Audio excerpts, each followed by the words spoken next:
Hey everyone, I'm Mike Henry, and this is my Procreate 5 demo for the piece I call Tangerine Headband. I kind of feel like I said Tangerine Headband, but anyways, Tangerine Headband. Again, not looking for a very complex name for this one. This was done after I had done a few of the monster characters, and I was just kind of looking for something simple, so I just sat and started doodling what ended up being a lady. It was just kind of playing with shapes, and then oh look, here's a character, and it was simple enough that I felt like it was the sort of breather I was looking for, but I felt like I could still do something interesting from my perspective with it, like it would be fun to work on. So this sketch that you're seeing here, this was the beginning of me just doodling and figuring it out. This was drawn with the fat pencil, the new fat pencil that is linked in my brush pack down below, which is free. Everything that was done in this piece was done with that brush pack. So if you're wondering how I did or what brushes I used, that's it right there. I'll call out those brushes as I go through it. I did not use all of the brushes in that brush pack, but I used almost all of them. We will make this video a little bit more technique heavy since the last one was a little bit more conversational. We will also do a file deep dive at the end of this, and I will show you more step by step how I ended up doing the lighting bloom section that you'll see when we get to it in this piece. So we will go through all of this step by step. I'll talk you through this entire process, and then we will go over that again at the end in more detail. So what you're looking at here is I've done the sketch and I'm doing a color blocking. Now, I was originally doing this because I just thought I was going to leave the lines there and then like call it good. I actually didn't think I would completely render this at the beginning, so it was more just I had the lines, let's get some flats in there, and then let's call that piece good, which is actually why I have a saved out version of this with just the flats, because at the time when I was in the middle of working on it, I just saved it out and was like, cool, it's done. And then later I was like, I kind of want to keep working on it. So in a second, we're going to hit the first stage where it's quote unquote done, and I'll hold on it for a minute so that we can talk about it. But otherwise, this is a pretty standard flatting and not having to worry about precision because we have those lines there supporting everything. Okay, so right there is my first kind of stopping point. I've talked in the past about saving a piece out and putting it on your phone or something like that so you can stare at it for a bit and see if you're happy with it. That's kind of what I ended up doing with this. I put it on my phone and just looked at it a little bit. Not a long time, because it didn't take long for me to say, let's go ahead and finish this. But that was the point where I had to just stop and say to myself, like kind of take stock and say, is there value in me taking this the rest of the way? And if you've watched my channel for a while, you know that I really dig doing the simple stuff like this kind of the most. So I thought there was value and I decided to continue. So now that I've decided to continue, the next stage you're going to see is where I'm adjusting the lines and bringing them down in opacity and going back through those flats that I've already created and just basically bringing them up to a higher quality. Are the forms where I want them to be? Are the lines where I want them to be? And by lines, I don't mean the like drawn lines. I mean the line of the shape. Are they all smooth? Do they feel natural? Things like that. So at this point, you can even see there on my flats on the other one, I had some flats sharing layers, so I erased them away here, of course. I went with the system here of having the head be cut out, have the hairline be cut out, and then that way the hair could sit in the back. Since all of her hair can essentially sit in the backmost layer, I just made sure that the head was cut out so that could happen. She doesn't have any hair that's going in front of her. Her hair is just kind of pulled back and straight down and nice and smooth, so there's no stray hair that's kind of coming around the front or something like that. So that allows us to stick that whole thing in the back. If I did want a stray hair in the front, it wouldn't take much to just throw that in at the end as a top layer, but we didn't do that because that wasn't what we were going for here. Now with the flats, the way that they are ordered is it is the head on top of a layer that is the neck and body, and then that is all on top of the hair. Now there's also things like the lips and eyes and stuff that are on top of the face, and the headband is on top of all of that too. But I'm just trying to clarify what's going on with the head, body, and hair. Of course, when I say hair, I don't mean eyebrows or eyelashes though, because we need to control those as a separate color, and it's just nice for us to be able to control those for other reasons. If we want to make adjustments or if we need to use them as a selection, it becomes a little too abstract. Let's say her hair and her eyelashes and her eyebrows were the exact same color. It starts becoming a little abstract to have her head be cut out for all of those elements, because your brain is thinking about the hair being in the back and the eyebrows being on the face and things like that. And so I think that while my methods for layer organization are around ease of use for painting, part of that ease of use is like your brain and trying to figure out like, will I be able to rationalize this in a natural way as I'm going through, so that I don't get like completely confused, or I'm not constantly fighting with the way I'm understanding the file. That's the type of thing that can really smooth out your whole process, is just trying to figure out what's the way that's going to be easiest for me to think about this, and I'm going to build it that way so that there aren't problems down the line. So now we're going to be coming into the end of the reflatting.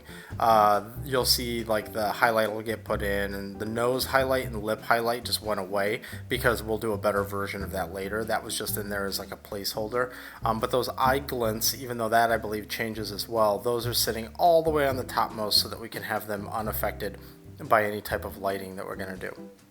So now we're moving into an ambient occlusion pass.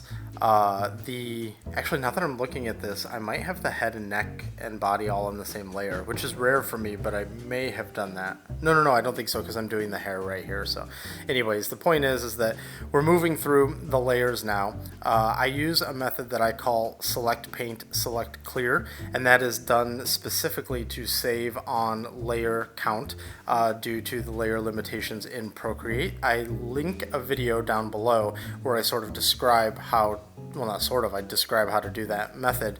Hopefully that'll help you understand it. It should be all up to date with all the new UI from Procreate 5 and everything, so hope that is helpful. I will go ahead and explain a little bit of it now though. What we're trying to do is Procreate has layer limits, so we're trying to reduce that as much as possible. If I were doing this painting in Photoshop, I might not even use this multiply shadow layer method. I might just color pick like different skin tones, different hair colors, things like that, so that I'm building up all of my values and colors. But because we're trying to keep that count down, that layer count, we can't have like 10 layers for the face and 10 layers for the body, etc., etc. We'll eventually hit our limit.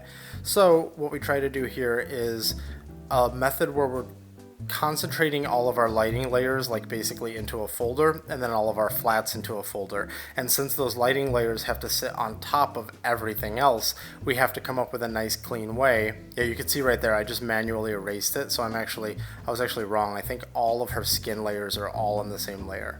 I don't know why I did it that way, but that's the way I happened to do it this time. Very, very rare for me. Anyways though, since we're trying to keep all of those lighting layers in on top of everything else, we know that we're going to have conflicts with all of the other layers. Like if you do a brush stroke of a shadow from like, let's say, her face to her hair, that will carry over as a uninterrupted brush stroke because it's sitting on a layer all the way at the top. But if you wanted that brush stroke to end at like, let's say, her cheek or her jawline or wherever it is, you would need to either erase away or do some other type of controlling method. So what we do in this method is we select our flat layers individually, and then we go up to our lighting layers and we paint there. And as we're moving vertically through our flat stack, we are selecting them and then we are clearing them from the layers that we're working on. So essentially we're creating like a layer that's like messy and it's overlapping with other layers until you get to that flat, and then it clears away your messy part. You reselect that flat, and now you're working with a cleared version of it. So that explanation may or may not make sense to you. If it doesn't, definitely go check out that video that's linked down below. I think it'll make more sense. So now, as I'm working on this, one of the things that I start considering is what my final lighting, I guess, kind of situation is going to be. As it stands right now, like I've mentioned this before, I actually am a fan of like more matte imagery and things that are kind of like duller. In fact, sometimes after I do my AO pass, I'm kind of like happy with the piece, but I know I have to go further with it anyways because it just makes for kind of a more dynamic piece ultimately. I mean, it depends, like to each their own, right? But at this point, I'm trying to think like, is there something interesting I can do with this lighting so that I don't end up just with someone who's got an AO pass and then like a shadow on them and then we're like done. A light creating a shadow and then we're done. So something that you'll see a lot of artists do all the time, I've done it, many people do it, is you just basically create something, a fictitious object that is blocking the light so that you can get some sort of an interesting shadow casting across the character. And that's what I ultimately decide to do here. I wasn't originally going to do that, but I just felt like it needed a little something extra. So on this one, what we decide to do is we put that in, but then we don't just put the shadow in, we also put like a bloom lighting effect. And so I will completely talk about how we achieve that when we get to, actually not when we get to it, at the end of everything. I'll describe it when it's happening, but then I'll show you kind of how I'm doing it in like a demo towards the end. So at this point, we're still working on the AO. We're working on like the eyes and the eyelashes. You can see that the eyelashes are still kind of messy with that shadow overlap, and we'll select those eyelashes and we'll erase those away eventually. Right there, just happened. And then we added some AO to those eyelashes. Now, what's gonna happen in a second is we're gonna start doing the actual shadow. Here we go, the hard shadow that's created by the light. Now, since this is created by a light that is technically being blocked by a shadow, being blocked by an object creating a shadow, what I end up doing eventually is taking those two shadow layers and making them the same shadow layer. So we're not looking to overlap those shadows, we're looking for them to both be created by the same consistent light. So when we're painting this shadow in right now, we're taking into account the fact that the light is like from our point of view, but to the top right, and it's shooting down on her and creating this shadow that's casting from top right to bottom left, essentially, and backwards to some degree. So when we do that, we're also going to come in and put this like cutting shadow that creates this bar of light across her. Those two shadows basically have to be the same shadow because they're being created in the exact same way. So we'll get to that in a second. It was a bit of a, not a late decision, but it comes in a little bit later, so we'll let that roll. In fact, when I was working on this piece, it was really weird that I was working on this piece, but I was watching RoboCop. So it was, when I'm rewatching this, I'm seeing a lot of RoboCop in my brain while I'm watching the painting here happen. So we're on her face layer now, which is the same as her skin layer. Keeping all of that nice and simple is pretty good, meaning keeping the layers simple. It makes it so that you just have less that you're working with. I am a little surprised still that I didn't make the head separate from the neck, because I usually do that so that I can control that cut a little bit better, the cut of where the jawline and the chin line is. But maybe I just figured at the time that the whole piece was so simple that it didn't really matter. See, for me, this is the stage where I actually love the painting kind of the most. I love the matteness of her like skin and her hair, and I like the way the shadows are looking. But again, I wanted to make sure that I don't just go with my own preference, and I also just make sure that I like push myself and take it as far as I need to take it to really make it, you know, shine. In this case, literally shine, because she ends up getting hit by this big bright light. But it's just kind of funny how I kind of like certain stages better. Maybe that means in the future I'll do something that's just more matte and I'll just leave it, you know, right at that. But for this one, we go with crazier lighting to give it a little bit more of a look. So talking about techniques and stuff again, this is all done with a light tan brown color that's on a layer that's set to multiply. The AO and the direct light are the same way. The cast shadow is, I believe, changed though, and then I end up altering all the shadows. So we'll see. Okay, so here's the cast shadow now. This is me just throwing, I basically duplicated her whole form, made it that color, and then made it the shadow color, set it to multiply, and then started erasing away. And now you can see here I have like a brightening layer that I had stuck in for a second to try and really emphasize how bright that light is, that it was really like illuminating her, and then she was becoming reflected a little bit. And so now we're going through and we've made these two layers the same. You can see what just happened there, that the cast shadow and the shadow that she's generating on herself are now the same. We're using some softening shadows as well to soften some of the distant forms of her, the part of her body that's curving off into the back on the left.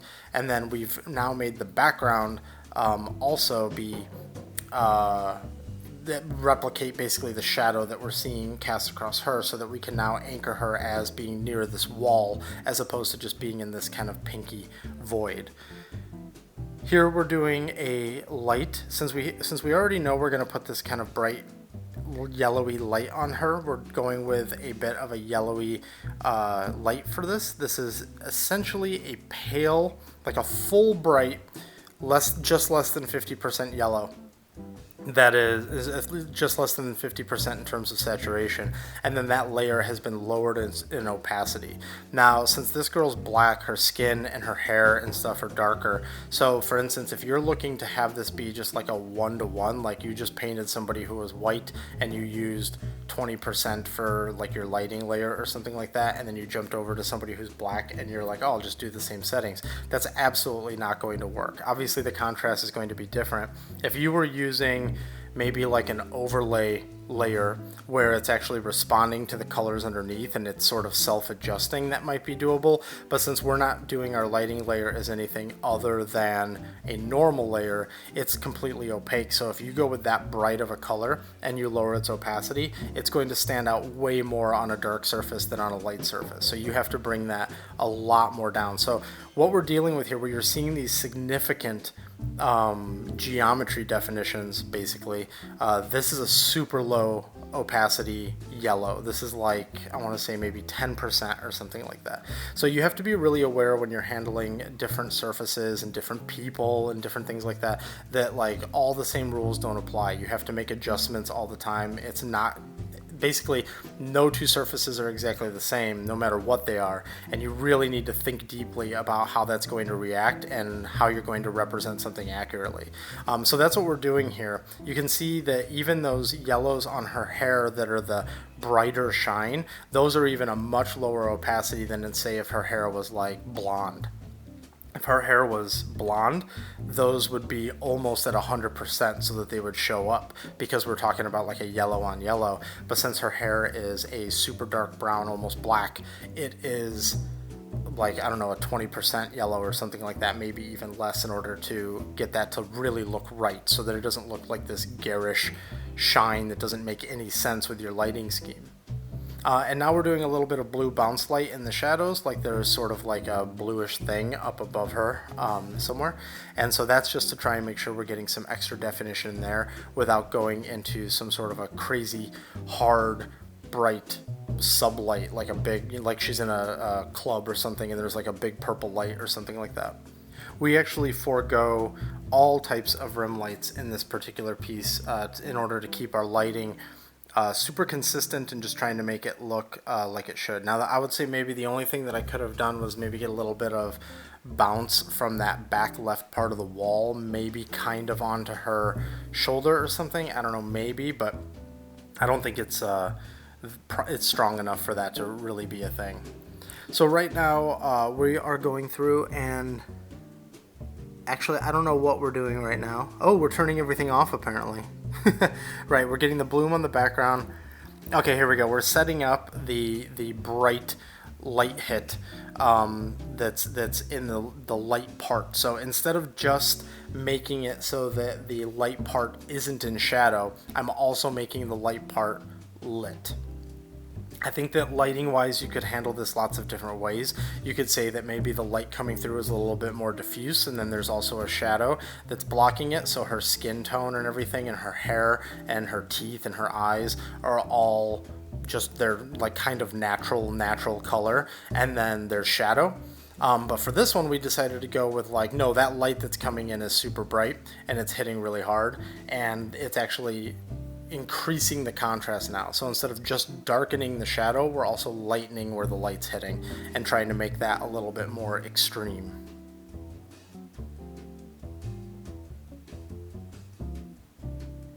Here we're just pushing that bandana a little bit more, adding a little bit more darkness in there. And now we're doing bounces where you can see some bounce happening on the hair. We're also tweaking some of the shine. You can see I lower it a little bit more even to make sure that that works a little bit better. There's little bounce work happening kind of all over, and some cleanup work as well. Some of the edges I found were just a little bit too rough. So at the end we just kind of throw on like this adjustments layer, not adjustments like layer adjustments, but like adjustments where I'm just going through and color picking and painting things away. Okay, we're coming into the home stretch here, so it's going to be a bunch of flickering and really minor changes here or there, but we're going to see her in her final form in just a second.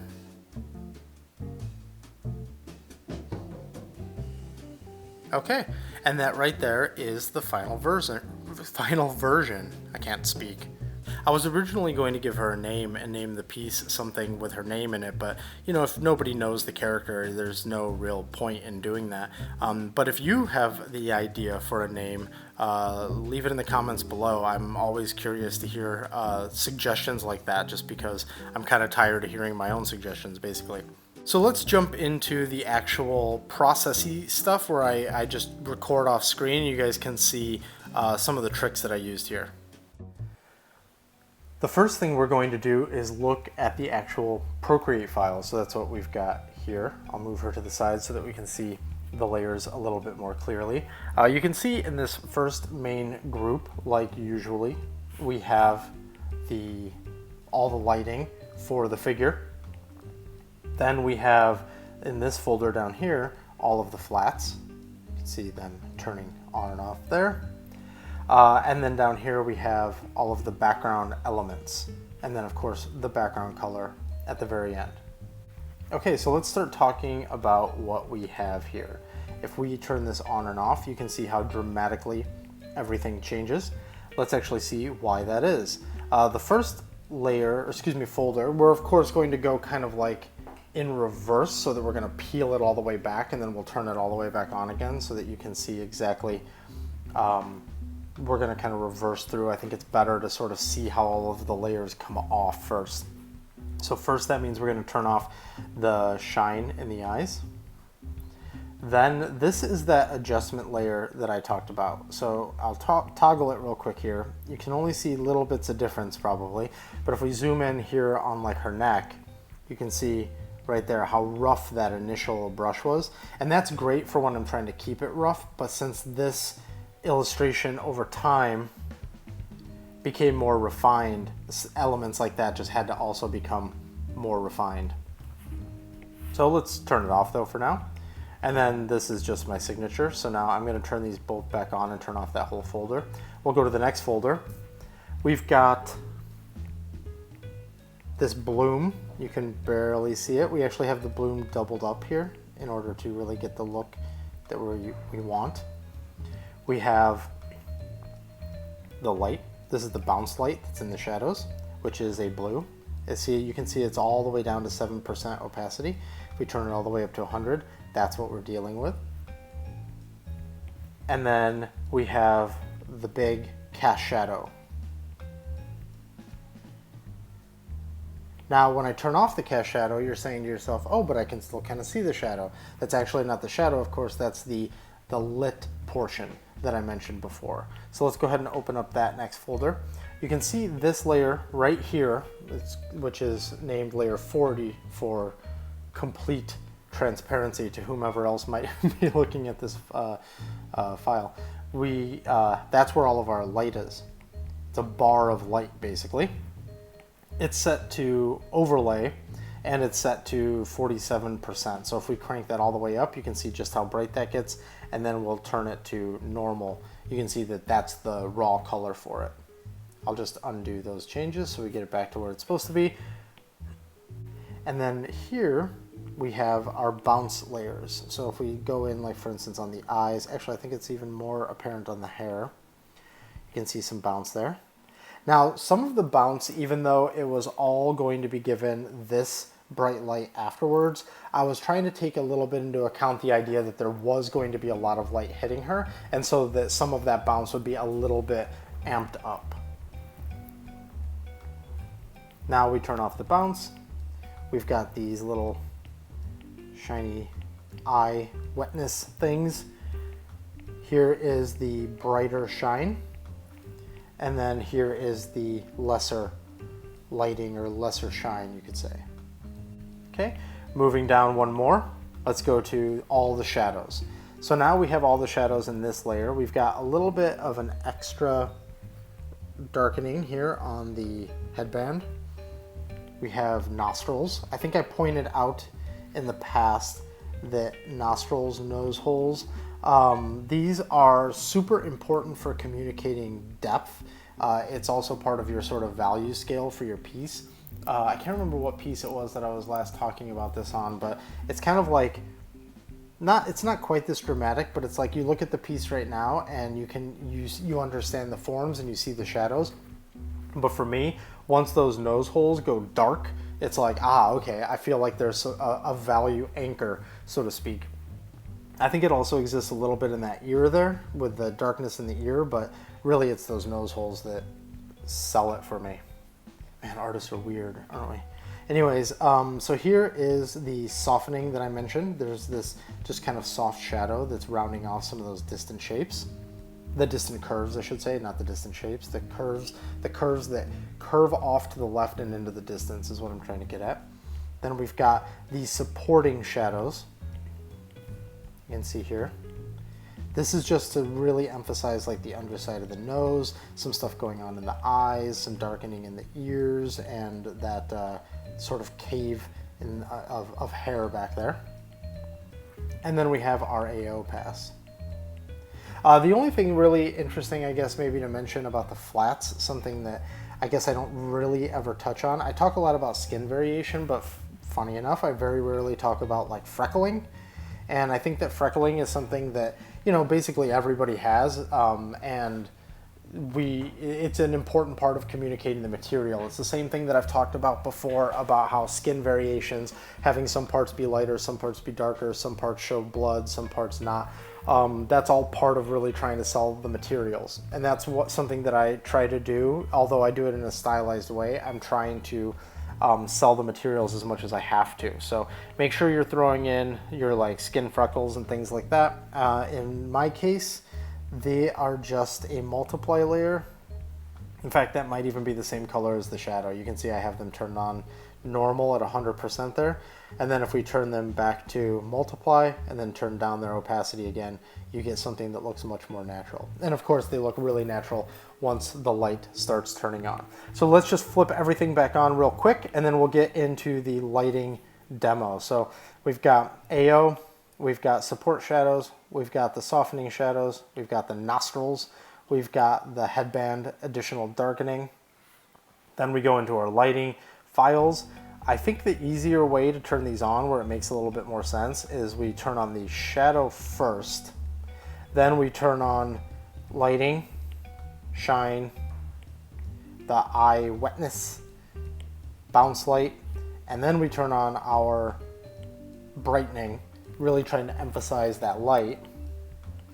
Then we have our bounce light in the shadows, and we have our bloom when we turn both of those on. Again, you can see that much more clearly there.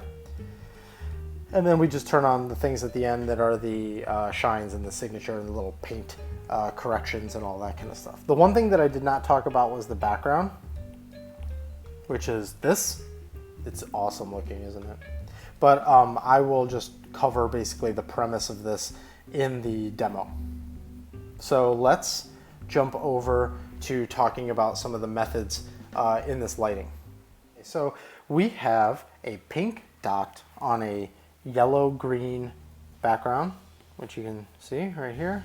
I mean, it's pretty firmly yellow, but I guess, I don't know, let's make it a little more green. Yeah, that's fine, whatever. Anyways, that's not the point, right? The point is we're going to talk about some lighting stuff. So let's just grab this shadow, because it's pretty neutral. I mean, it's still a little warm, but it's pretty neutral. Let's just quickly show how that lighting was done. I could have gotten this demo done a little bit like further. I could have taken it a little further first, but I thought that it'd be nice to just kind of show like the quick setup here. I'm going to show you the simple version of everything that I did with the girl in this demo, just using this ball. At least that's the plan, right? So we're going to set this to a multiply. We're not going to bother with setting up anything fancy with those flats, although we could do that later. Let's just set some, let's get a folder going with some layers in it. So first things first, we don't really have to do much of like an AO pass on this. So instead what I'm just going to do is I'm going to replicate a little bit of that softening that we did on the distant side of the character. And then I am going to establish the cast shadow. So in order to really make this like it was in the original, what I'll do is I will paint the shadow across the ball, the sphere. Let's go with a shadow that's kind of like this. We're going to have it kind of land.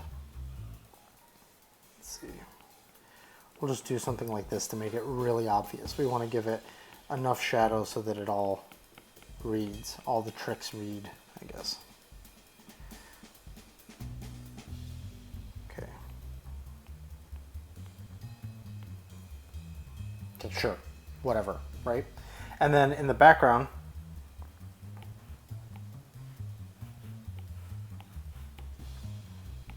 set to multiply. Let's say that the light is something like this.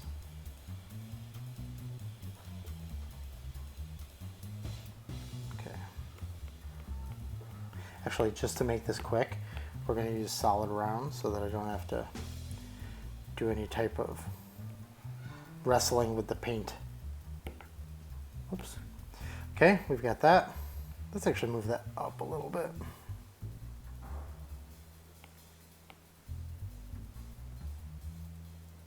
Something like that. And then we'll do like another one that's not that, something more like that. We are completely bullshitting this lighting, by the way, so if it feels like that's not the way, yeah, I totally know, but we're just trying to communicate the premise of this, right? This is a little too tangential for me, so let's just move that more like that. Again, probably not how it would be, but we're just trying to set it up. Next, we would take this ball, we would paste it here, we'd fill it here, I should say. We're gonna offset it like it is casting that shadow. Let's turn this back to normal, and then merge these two together and set that back to multiply. Okay, let's say that that's accurate. It's probably not, but let's say that it is accurate, because what we're really trying to show here is the bloom trick that we did in the piece. So I mentioned before there's the idea of having the shadow where you're just saying, well, the light is the light, and then there's the shadow blocking the light, and then you're done. Or you could push it harder. I just realized we've got this right here. There we go.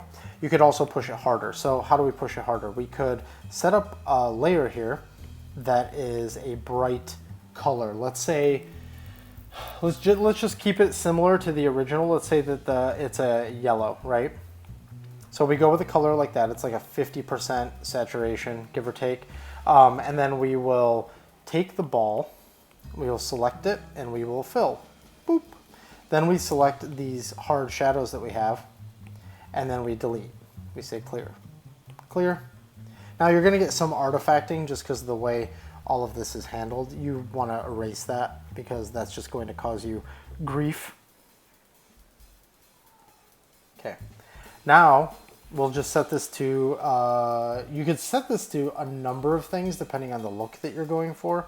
Let's go with an overlay, and then so you can adjust your opacity to see how intense you want that to be. Just for consistency's sake, let's do the same thing in the background, shall we? I did not do this in the other one because the assumption is that whatever's happening in the background is the color that's being affected properly. But let's go to an overlay. You can see here we adjust the intensity. Okay, so now we want to get that bloom, right? That bloom where the part that is lit is so bright that it's starting to encroach upon the shadow. So we do that by selecting, and oh, sorry, so I was going to say selecting as opposed to like some sort of duplicating thing. The reason why you want to select is because let's say this ball also had some other bright colors on it. Like let's select this ball for a minute and say that it has, let's go with like just some generic kind of texture. Like if it had, you know, some sort of a patterning like that on it, let's say, you would want all of that to get captured. So let's go ahead and leave that actually. Let's do that. Let's also select it, select, and then this, and then we go to warp, and let's just kind of, oh, that didn't work. The selection didn't stay. Oh, that's awesome. Good to know. Okay, anyways, so we're trying to warp this so that we get it to be a little bit more spherical, even though it's not, you know, great. We'll just go with that for now. We're going to select the inverse and clear it. Okay, so let's just say we've got this ball and we've got this lighting scheme. Going to lower the opacity on that. And then what we do is we take this layer that is our light bar, our bar of light. We hit select. And then this is something that I highlighted in the past that not that many people know about, is you go to the wrench in the top left up here under actions, and if you go over to the add section, you have this copy canvas. The copy canvas acts in a way where instead of copying what's on the layer, it copies everything that you have selected on all layers. So if you have a selection like we do right now, it will copy all of the layers within that selection. There's a bug where when you do that, you can see here that cut, copy, canvas, and paste are all gone. Obviously, copy and cut would be gone because you have no selection, but paste should be lit. So all you do is you tap on the wrench and tap it again, and see they all turn back on again. So you paste, and now you've got it. Let's go to our layers. You can see it right there. If I turn it on and off, you can't tell because it's just copied exactly the pixels that are there. Now what we're going to do is we're going to blur that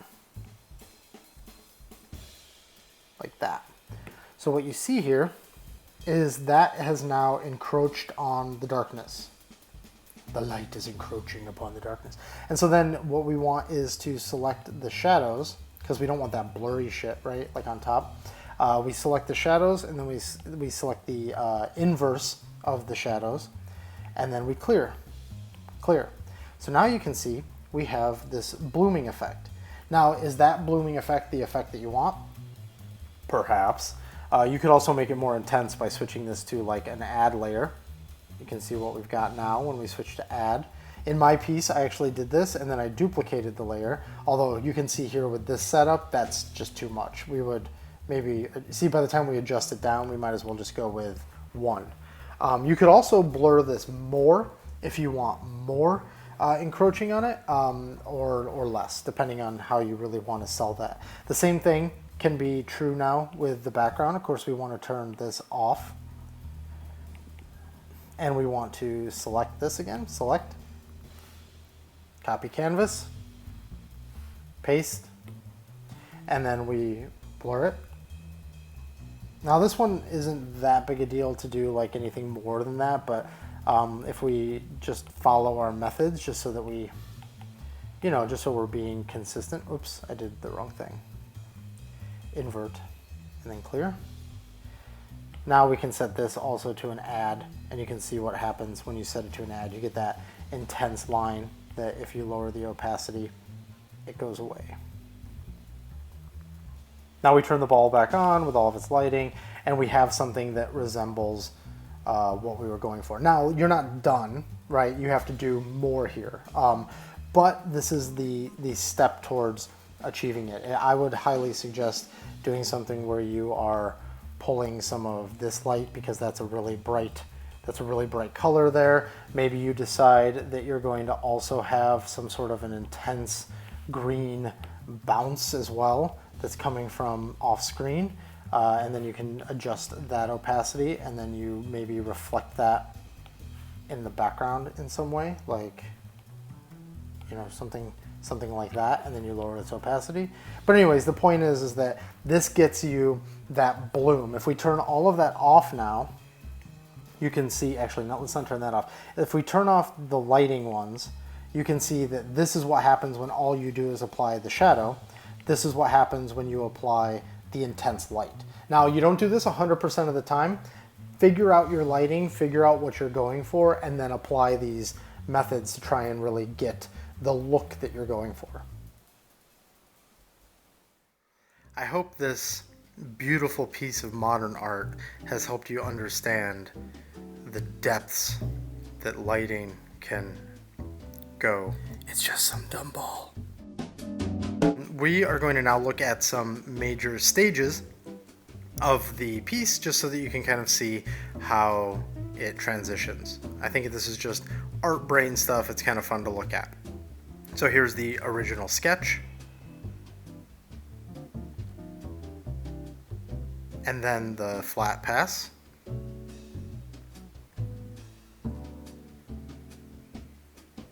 And then the final piece. So I hope you liked this greater kind of deep dive. We did the file, we did kind of a longer, a little bit more thorough demo, as well as talking about the piece as a whole. So I hope you enjoyed all of this as much as I enjoyed painting this lovely lady. So thank you for watching. Please consider hitting like and subscribe. If you already do subscribe, thank you very much for the support, and I will see you on the next video. And if you're looking for me on the internet, these are the places where you can find me.